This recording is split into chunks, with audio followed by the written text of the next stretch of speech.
आज का लेक्चर भारत के हर एक इंसान और हर एक स्टूडेंट के लिए बहुत बहुत ज़रूरी होने वाला है। आज हम बात करने वाले हैं कि क्या कुछ हमने मिस्टेक्स करी हैं अपनी इकोनॉमी पे, जो जिसकी वजह से हम जो है जितना विकसित हम होने चाहिए उतने विकसित हम हो नहीं पाए हैं। आपको पता है इंडिया जो है वो 5th लार्जेस्ट इकोनॉमी है। आपने बहुत बार पढ़ा होगा कि हम 5th लार्जेस्ट इकोनॉमी बन गए हैं, राइट। उसके साथ साथ अभी हमें G20 की भी अध्यक्षता मिली है। ये सब तो बहुत अच्छी बात है, डेफिनेटली ये सब बहुत अच्छी बात है। बट आपको पता है बहुत सारी मिस्टेक्स भी हमने, जब से हम आज़ाद हुए हैं तब से बहुत सारी मिस्टेक्स भी हमने करी हैं, जिसकी वजह से जितना डेवलप्ड हमारा देश होना चाहिए उतना नहीं हो पाया है। अगर मैं इंडिया और चाइना की बात करूं तो हमने ऑलमोस्ट सेम ही ईयर में जो है अपना डेवलपमेंट शुरू करा था, अपने अपने देशों का डेवलपमेंट शुरू करा था। और अगर आज आप कंपेयर करो तो अगर मैं जीडीपी पर कैपिटा की बात करूं या फिर अगर मैं जीडीपी पर कैपिटा की बात करूं तो चाइना की अगर हम कुछ आंकड़े देखें, ये मैं 2019 का डेटा आपके साथ शेयर कर रही हूं, प्रेजेंट डेटा भी मैं आपको बताऊंगी, बट 2019 की बात करें तो चाइना की जो जीडीपी पर कैपिटा है वो है अराउंड $9,771 और हमारी है जी 2000 के आसपास। ये संख्या थोड़ी सी बड़ी है अभी 2021-22 में अगर हम जाने तो, जो कि 12,000 के आसपास हो गई है और हम पर अभी भी 2200 के आसपास है। ये मैं डॉलर में बात कर रही हूं, तो आप देख सकते हैं कि कितना ज्यादा डिफरेंस है। दो ऐसी कंट्रीज जिन्होंने एक ही टाइम पे अपना डेवलपमेंट शुरू करा था, उनके स्टैटिस्टिक्स आज के टाइम में इतने ज्यादा बदल गए हैं या फिर उनमें इतना ज्यादा जो गैप है वो किस तरीके से आ गया है। तो आज के सेशन में हम यही चीजें रियलाइज करने वाले हैं कि क्या कुछ हमने मिस्टेक्स अडॉप्ट करी हैं और उनके क्या कुछ सोल्यूशंस हो सकते हैं। Hello everyone, myself Pinky. Okay, I am Pinky. बहुत सारे स्टूडेंट्स ऐसे बोलते हैं मैम आई एम पिंकी बोला करिए। सो आई एम पिंकी और मैं आप सभी का बहुत बहुत स्वागत करती हूं अड्डा 24/7 पर। तो हम वो सीधा हम उन प्रॉब्लम्स की बात कर लेते हैं। सबसे पहला है हमारा ट्रेड डेफिसिट। हमारे यहाँ पर ट्रेड डेफिसिट ज्यादा है, जिसकी वजह से बहुत ज्यादा हम जो जितना विकसित होने चाहिए थे, जितने डेवलप्ड होने चाहिए थे, जिस तरीके से हमारा ग्रोथ होना चाहिए था, उसमें कहीं ना कहीं ये बहुत बड़ी रुकावट है। उसके बाद हमारे देश में पॉवर्टी, गरीबी और इनइक्वालिटी भी बहुत ज्यादा है। उसके बाद रिसेशन भी एक समस्या है, जिसकी वजह से कहीं ना कहीं इकोनॉमी जी जो है बढ़ोतरी इकोनॉमी की वो नहीं हो रही है। ठीक है, रिसेशन होता है मंदी, और ये मंदी महंगाई से कैसे लिंक्ड है ये सब भी मैं आगे के लेक्चर में, आगे के स्लाइड्स में आपको बहुत अच्छे से बताने वाली हूं। सबसे पहली जो ट्रेड डेफिसिट मैंने लिखा है उस समस्या का समाधान, और सबसे पहले समाधान से पहले उसका मतलब समझ लेते हैं। तो जब मैं ट्रेड डेफिसिट की बात करती हूं, मैं यहां पर एग्जैक्टली बात कर रही हूं आपके करंट अकाउंट डेफिसिट की, जिसको हम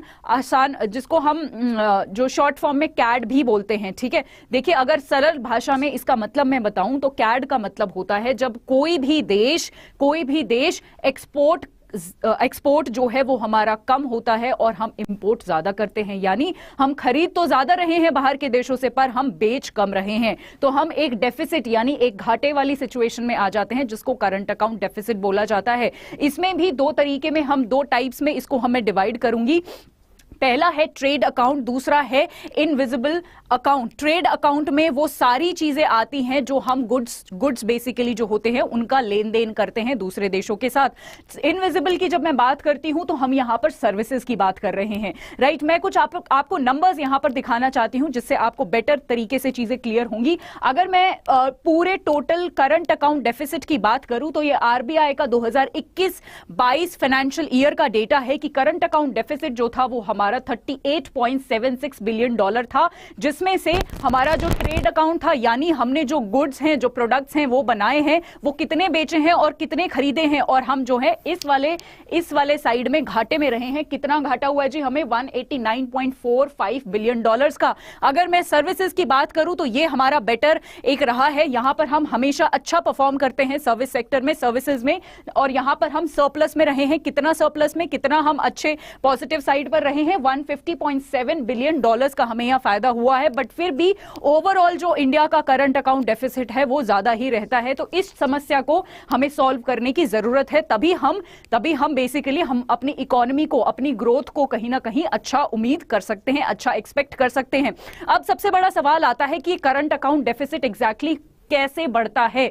हम बोल रहे हैं कि जी हमारा डेफिसिट बढ़ गया, हम जो है बेच कम रहे हैं और खरीद ज्यादा रहे हैं। ये क्यों हो रहा है? क्या ऐसा क्या खरीद रहे हैं हम जिसकी वजह से हमारा कैड हमेशा बढ़ा हुआ होता है? तो वो सारे रीजंस अभी मैं आगे के स्लाइड्स में आपको दिखाने वाली हूं। उससे पहले आप ये जान लीजिए, बहुत सारे स्टूडेंट्स का ये सवाल होता है कि मैम अगर कैड बढ़ भी रहा है तो उससे क्या समस्या है, उससे क्या प्रॉब्लम है? देखिए उससे बहुत बड़ी प्रॉब्लम है। आपको बैलेंस ऑफ पेमेंट क्राइसिस 1991 1992 याद होगा, जब हमारा जो फॉरेक्स रिजर्व था, जितना हमारे पास डॉलर होता है, फॉरेक्स रिजर्व जो होता है वो इतना ज्यादा कम हो गया था कि हमारे पास सिर्फ 2 हफ्ते का जो है फॉरेक्स रिजर्व बचा था कुछ भी चीज खरीदने के लिए। तो ऐसी सिचुएशन कब आती है? जब हमारा कैड जो है वो बेसिकली हमारा कैड ज्यादा होता है, हम डेफिसिट में ज्यादा होते हैं। तो ऐसी सिचुएशन दोबारा कभी भी ना आए, उसके लिए हमें अपने कैड को, करंट अकाउंट डेफिसिट को बैलेंस रखना पड़ेगा, राइट? अब क्या क्या चीजें हैं जिनसे जो है करंट अकाउंट डेफिसिट बढ़ता है? सबसे पहला है, आपको पता है हम जो है बाहर से तेल बहुत खरीदते हैं, नेचुरल गैस खरीदते हैं, हम नेट एनर्जी इंपोर्टर हैं, हम बहुत ज्यादा एनर्जी इंपोर्ट करते हैं। जितना भी तेल, जितनी भी एनर्जी हम यूज करते हैं उसका 80% हम बाहर से खरीदते हैं, हम अपने देश में पैदा नहीं करते हैं। तो जब इतना ज्यादा हम बाहर के देशों पर डिपेंडेंट है तो कहीं ना कहीं मतलब हम बाहर से चीजें इतनी ज्यादा खरीद रहे हैं तो कहीं ना कहीं हमारा कैड तो बढ़ेगा ही। तो एक ये रीजन है हमारा कैड बढ़ने का। दूसरा है गोल्ड इंपोर्ट, हम बहुत ज्यादा सोना भी खरीदते हैं, दूसरा एक ये रीजन है कैड बढ़ने का। तीसरा है जो इलेक्ट्रॉनिक के जो भी आइटम्स होते हैं वो भी हम बहुत ज्यादा अपने देश में खरीदते हैं, बाहर से खरीदते हैं। तो ये 3 मेजर रीजन है जिसकी वजह से कैड जो है वो बढ़ा हुआ है या फिर हमेशा ऑलमोस्ट हमेशा बढ़ा रहता है हमारे देश में। अब जान लेते हैं इनके क्या सॉल्यूशंस हो सकते हैं। सबसे पहला प्रॉब्लम था क्या? नेट एनर्जी इंपोर्टर, हम सबसे ज्यादा तेल खरीदते हैं और नेचुरल गैस वगैरह खरीदते हैं। उसका सोल्यूशन क्या हो सकता है? सबसे पहला सोल्यूशन कि जी हम रेन्यूएबल में ज्यादा से ज्यादा इन्वेस्ट करें, जो कि हमारी सरकार कर भी रही है। रेन्यूएबल एनर्जी में चाहे आपका सोलर हो गया, हाइड्रो हो गया, स्पेशली सोलर सबसे ज्यादा इनमें हमारी सरकार, भारत सरकार ज्यादा से ज्यादा इन्वेस्टमेंट आजकल उन्होंने करना शुरू कर दिया है। किस लिए? ताकि हमारा बेसिकली कैड जो है वो हमारा कम रहे। दूसरा, हम ई व्हीकल्स में भी आजकल इन्वेस्ट कर रहे हैं ताकि ज्यादा से ज्यादा हम अपनी जो निर्भरता है उसको कम कर सके क्रूड ऑयल पर, तेल पर, ठीक है, नेचुरल गैस पर। अब बात करते हैं सोलर प्लांट्स की। सोलर प्लांट्स के लिए भी भारत सरकार बहुत सारी सब्सिडीज दे रही है कि जी आप सोलर पैनल्स पे सब्सिडीज लो और आप अपने घरों में और खेतों में सोलर पैनल्स का यूटिलाइजेशन करो, राइट? अपने और बाकी चीजों के लिए भी COP26 एक बहुत बहुत बड़ा कदम था जहां पर हमने ये प्रॉमिस किया था कि हम जो है जितना भी एनर्जी का हमारा कंजम्पशन होता है उसका 50% जो है 2030 तक रेन्यूएबल रिसोर्सेज से करना शुरू कर देंगे। एक बहुत ही बड़ा वादा था, अगर पूरा होता है तो भारत के लिए एक बहुत बड़ी अचीवमेंट साबित होगी ये। फिर बात करते हैं इथेनॉल ब्लेंडिंग की। जो हम पेट्रोल में इथेनॉल ब्लेंड करने का जो हमारा सपना है, हम ऑलरेडी उसका जो 10% टारगेट हमने रखा था वो टाइम से पहले अचीव कर लिया है। अब सरकार का सपना है कि 2025 तक हमने ये 20% ब्लेंडिंग को अचीव करना है और होपफुली हम ये भी अचीव कर लेंगे। तो ये कुछ सोल्यूशंस हैं। आपके एग्जाम में कुछ भी इनके बारे में आए तो आप इनमें से चूज कर सकते हैं। ऑल्सो अगर डिस्क्रिप्टिव में अगर आपका कोई भी ऐसे आता है इकोनॉमी से रिलेटेड, क्लाइमेट से रिलेटेड, तो ये सारे सोल्यूशंस आपके डिस्क्रिप्टिव पेपर में भी बहुत ज्यादा हेल्पफुल होने वाले हैं। चलिए दूसरी बात करते हैं गोल्ड इंपोर्ट की। गोल्ड इंपोर्ट, गोल्ड हम बाहर के देशों से बहुत ज्यादा खरीदते हैं जिसकी वजह से हमारा कैड जो है वो बढ़ा हुआ है। उसका सोल्यूशन है जी ये 2 scheme, sovereign gold bond scheme और गोल्ड मोनेटाइजेशन स्कीम। इसमें भारत सरकार क्या कहती है कि जी आप हमारे पास अपना सोना जो है वो जमा कर दो ताकि हमें बाहर से ना लेना पड़े और उसके बदले हम आपको ब्याज देंगे, उसके बदले हम आपको इंटरेस्ट देंगे। तो ये सारी चीजें जो है यहां पर करी जाती है। अगर आपको इन सारी चीजों को डिटेल में जानना है तो जो सुबह 7 बजे मैं द बिगर पिक्चर लेती हूं अड्डा 24/7 रेगुलेटरी बॉडीज पर, वहां पर मैंने इन दोनों ही स्कीम्स में क्या डिफरेंस है और इन दोनों ही स्कीम्स में क्या कुछ इंटरेस्ट रेट मिलता है, क्या कुछ एग्जैक्टली होता है, ये सारी चीजें बहुत डिटेल में समझाई हुई हैं। आप प्लीज वहां पर जाके देख सकते हैं, ठीक है जी। चलिए तीसरी बात करते हैं एडिबल ऑयल की। देखिए ये तो मेरे हिसाब से बहुत ही बेफिजूल का खर्चा है जो हम करते हैं। एडिबल ऑयल्स मतलब जो खाने के तेल होते हैं वो भी हम बाहर से खरीद रहे हैं। मतलब क्रूड ऑयल तो मुझे समझ आता है कि हम यहाँ पर बना नहीं सकते, हमारे यहाँ पर है नहीं, ये सब समझ आता है। बट एडिबल ऑयल हम ऐसा देश है भारत जहां पर मस्टर्ड बहुत अच्छे से उग सकती है, कॉटन उग सकती है, पाम उग सकता है, सब कुछ उग सकता है और उनसे तेल निकाला जा सकता है। पर फिर भी हम क्यों बाहर से तेल खरीद, ये एडिबल ऑयल यहाँ पर तेल है, ये खाने वाले तेल की बात कर रही हूं मैं, एडिबल ऑयल हम क्यों खरीद रहे हैं? तो कहीं ना कहीं सरकार को ये वाला खर्चा जो है कम करना चाहिए और एग्रीकल्चर सेक्टर में काफी अच्छे रिफॉर्म्स लेकर आने चाहिए ताकि कॉटन फार्मर्स को, जो मस्टर्ड, जो सरसों उगा रहे हैं, उन किसानों को फायदा हो, वो ज्यादा से ज्यादा सरसों उगाए और ये वाला जो इंपोर्ट है एटलीस्ट ये वाला बिल तो हमारा कम हो। ठीक है, सरकार जो है ज्यादा से ज्यादातर किस चीज पर ध्यान देती है? गेहूं पर, चावल पर, इन पर एमएसपी भी मिलता है, इन्हीं पर ज्यादा ध्यान देती है। बाकी और जो चीजें हैं, एमएसपी की इतनी बड़ी लिस्ट है बट उसमें से सबसे ज्यादा ध्यान किस पर दिया जाता है? गेहूं पर, चावल पर, बट किस चीज पर भी ध्यान देना चाहिए? इन सारी चीजों पर भी, क्योंकि ये हमारा कैड कम करेंगी, है ना। तो ये सारी चीजें भी, ये सारे स्टेप्स भी भारत सरकार को उठाने चाहिए under agricultural reforms, under MSP, है ना, मिनिमम सपोर्ट प्राइस जो होता है।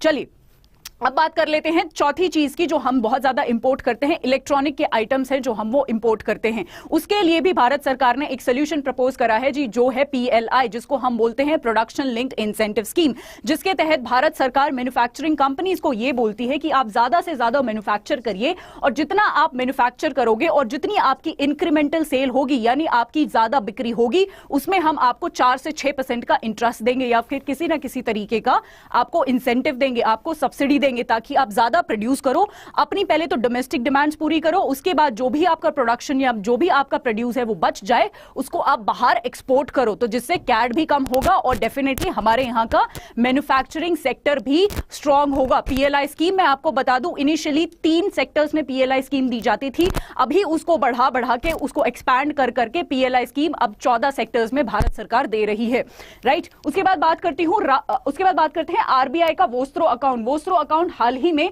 जो है आरबीआई ने इंट्रोड्यूस करा है। इसके तहत क्या है कि हम डॉलर की जगह रुपी में बेसिकली ट्रेड कर सकते हैं, तो इससे भी हमें काफी ज्यादा बेनिफिट होने वाला है। चलिए अब बात कर लेते हैं दूसरी प्रॉब्लम की। आपको अगर याद हो तो मैंने 3 प्रॉब्लम्स लिस्ट डाउन करी थी, उसमें से दूसरी प्रॉब्लम है पॉवर्टी और इनइक्वालिटी। आपको आपकी जानकारी के लिए मैं कुछ यहां पर डेटा आपके सामने शेयर करना चाहती हूं। सबसे पहला है, हमारे यहां पर इतनी ज्यादा इनइक्वालिटी है कि हमारे देश में सिर्फ 10% पीपल, 10% पीपल जो है वो उनके पास 57% पैसा है, वेल्थ है। और अगर दूसरी तरफ बात करूं, जो बाकी के बचे हुए जो 50% लोग हैं उन वो सिर्फ और सिर्फ 13% जो है वेल्थ यानी पैसा, जो पूंजी है वो होल्ड कर सकते हैं। तो यहां पर मतलब होल्ड करते हैं, तो यहां पर जो है आप एक इनइक्वालिटी देख सकते हैं कि कितनी ज्यादा असमानता है। थोड़े से लोगों के पास तो इतना ज्यादा पैसा है और जो मेजॉरिटी लोग हैं उनके पास थोड़ा सा पैसा है। ठीक है, तो आप ये असमानता यहां पर देख सकते हैं, जिसको ठीक करने की हमें डेफिनेटली जरूरत है, राइट। अच्छा, इसको अब मैं आपको थोड़ा सा पीछे लेके जाना चाहती हूं। जब हम 5 ईयर प्लान्स की बात करेंगे, 5 ईयर प्लान्स की जब मैं बात करती हूं तो सबसे पहला हमने शुरू किया था कि जी एग्रीकल्चर सेक्टर को, क्योंकि आपको पता है हमारे देश में ज्यादातर जो लोग हैं वो खेती बाड़ी पर निर्भर हैं, राइट। तो पहला जो हमारा 5 ईयर प्लान आया था उसमें क्या बात हुई कि हम अपने एग्रीकल्चर सेक्टर को प्रमोट करते हैं। और जब दूसरा प्लान आया, दूसरा प्लान में हमने बात करी कि हम इंडस्ट्रियलाइजेशन को प्रमोट करते हैं, यानी कंपनीज लगाते हैं, इंडस्ट्रीज लगाते हैं। ये प्लान बहुत अच्छा था, जिसको हम महालनोबिस मॉडल भी बोलते हैं। प्लान बहुत अच्छा था बट ये सक्सेसफुल नहीं हो पाया क्योंकि करप्शन, एफिशिएंसी नहीं थी, बहुत सारे रीजंस थे जिसकी वजह से ये बहुत अच्छा प्लान था बट ये सफल नहीं हो पाया। तो एक तरफ जो हमने पहले प्लान में एग्रीकल्चर पे फोकस करने की बात करी, दूसरे प्लान में इंडस्ट्रीज पे फोकस करने की बात करी, दोनों को ही हमने प्लान तो करा बट दोनों को ही हम बेसिकली एक सक्सेसफुल सपना नहीं बना पाए। ना हमने एग्रीकल्चर पे हम बेहतर परफॉर्म कर पाए, ना हम इंडस्ट्रीज को लेकर बेहतर परफॉर्म कर पाए। और ये चीज जो है भारत सरकार को, उस टाइम की सरकार को 1980 और 1990 तक आते आते रियलाइज हुई बट कि हम ये जो है हम अच्छे से नहीं अचीव कर पा रहे हैं। बट उस टाइम तक हम बहुत लेट हो चुके थे। हमने मैन्युफैक्चरिंग सेक्टर पर बिल्कुल काम नहीं किया, हमारा एग्रीकल्चर सेक्टर भी बहुत अच्छा नहीं कर रहा था और हम इन सब के चलते 40 साल पीछे हो गए। और जिसकी वजह से, और सिर्फ यही नहीं हुआ, लोगों का इकोनॉमिक रिफॉर्म्स पर से विश्वास भी उठ गया, जिसका जो नतीजा है वो आपको 2020 में भी देखने को मिला इस किसान आंदोलन के टाइम पर। इसका सबसे बड़ा रीजन क्या था? किसान जो है वो विश्वास ही नहीं कर रहे थे सरकार पर, क्योंकि सरकार के इकोनॉमिक रिफॉर्म्स ऐसे थे जिनकी वजह से जो किसान है उनको फायदा हो ही नहीं रहा था। राइट, चलिए अब हम बात कर लेते हैं। तो बेसिकली एग्रीकल्चर सेक्टर में भी हमें रिफॉर्म्स लाने की जरूरत है, क्योंकि हम सबको पता है हमारे देश की अभी भी जो मेजॉरिटी पॉपुलेशन है वो खेती बाड़ी पर ही निर्भर करती है। अब कुछ ओवरऑल सॉल्यूशंस की मैं बात करना चाहती हूं। यहां पर जितनी भी प्रॉब्लम्स हमने डिस्कस करी हैं, कुछ ओवरऑल सॉल्यूशंस हैं उनके। सबसे पहला है हमें इंडस्ट्रियलाइजेशन पर फोकस करना पड़ेगा हमें, ठीक है। देखिए, किसी भी देश को बेटर बनाने के लिए दो चीजें बहुत जरूरी होती हैं। सबसे पहला, अगर उस देश में क्वालिटी एजुकेशन हो। दूसरा है एक अच्छा इंडस्ट्रियलाइजेशन हो। अगर आप जिस स्टेट में रहते हो उसी स्टेट में अगर आपकी कंपनीज हैं तो आपको कहीं भी दूसरे स्टेट में माइग्रेट होके नहीं जाना पड़ेगा। इंडस्ट्रियलाइजेशन होनी चाहिए, और इंडस्ट्रियलाइजेशन से बहुत सारे लोगों को ऑफ कोर्स रोजगार मिलता है। और अगर आपके यहां पर एक कंपनी खुल जाती है तो उसके सहारे उसको सपोर्ट करने के लिए बहुत सारी और पूरी उसी बेल्ट में बहुत सारे कंपनीज, बहुत सारे रोजगार जो होते हैं वो खुल जाते हैं। एग्जाम्पल है मानेसर में, आपको पता होगा मारुति प्लांट है। जब वो लगा था तो उसके आसपास कुछ नहीं था। अब ये गुड़गांव मानेसर वाली जो बेल्ट है, ये पूरा जो है यहाँ पर बहुत सारी अपॉर्चुनिटीज धीरे धीरे टाइम के अनुसार पैदा हो गई है। किस चीज का रिजल्ट है? ये इंडस्ट्रियलाइजेशन का रिजल्ट है। इंडस्ट्रियलाइजेशन की वजह से ये सारी चीजें हुई हैं। दूसरा सोल्यूशन है जी R&D। आपको पता है इंडिया 1% भी, अपनी जीडी का 1% भी पैसा R&D यानी रिसर्च एंड डेवलपमेंट में नहीं खर्च करता। क्यों नहीं करते? हम करना चाहिए। जब तक हम रिसर्च एंड डेवलपमेंट नहीं करेंगे तो कैसे चीजें आगे बढ़ेंगी? तो एक ये वाला भी सेक्टर है जहां पर हमें इंप्रूवमेंट की जरूरत है। उसके साथ साथ artificial intelligence, machine learning, internet of things, ये सारी चीजें भी हमें अपने कल्चर में धीरे धीरे इंट्रोड्यूस करनी पड़ेंगी। उसके बाद ऑटोमेशन हो गया, डेटा साइंस हो गया, ये सारी चीजें भी एक तरीके से